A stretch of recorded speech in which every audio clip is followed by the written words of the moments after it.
If I'm honest with you, no. People are dying now, and they will continue dying. They will die in larger numbers. What can be done is that aid shipments which are already stockpiled in Kenya, which are already in Ethiopia, which have been blocked at various roadblocks, could be allowed through.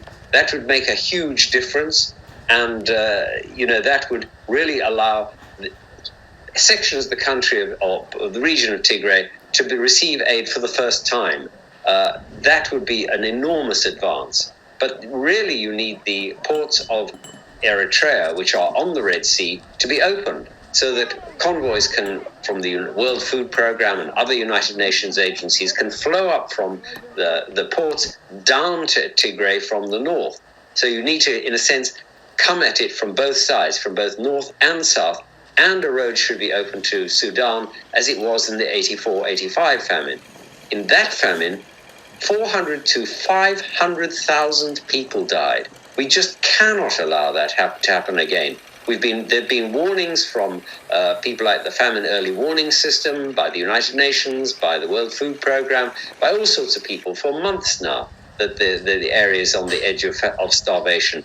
This must be addressed immediately, but I'm afraid people will still continue to die, hopefully in small numbers, but if it's not addressed, in larger numbers. In the last few days, 10 days ago, on the 18th, or it's now a little bit longer than that, the Tigrayan forces launched an extraordinary offensive. They had been fighting since November as guerrilla forces in the hills, in the mountains, and on the 18th, they emerged to attack in essentially conventional warfare, both the Eritrean forces in the north and the Ethiopian forces in the south, and they swept them aside. It is really one of the most extraordinary offensives in modern times, and they pushed them right out of a series of towns, right from Shiraro, right in the north, which I believe today has gone over to the Tigrayans, right the way through to the regional capital, Mekelle. As they were leaving, the Ethiopian forces went into the banks. They removed all the reserves of the banks. They went into the United Nations offices, removed their computers and a lot of their communications equipment. And there is, as the spokesman was now saying, a communications blackout in Tigray. So it's very difficult to keep a clear indication of what is going on, but clearly it's been an extraordinary change of events. They have offered a unilateral ceasefire, but quite what that means is difficult to understand. Today, the Ethiopian military said, well, we could be back in Mekelle in a couple of weeks if we wanted to.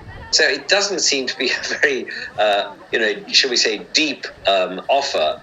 The Tigrayans say, well, we're not going to stop fighting until the last of the Eritrean Ethiopian troops are off our soil, and they determined to take back all the territory that they lost in November. So, it really hasn't had any function. The United States, after the unilateral ceasefire offer was made, said, well, look, we're not going to stop holding you to account, and the Eritreans have to leave Tigray. So there's a lot at stake. And then, of course, there's the famine.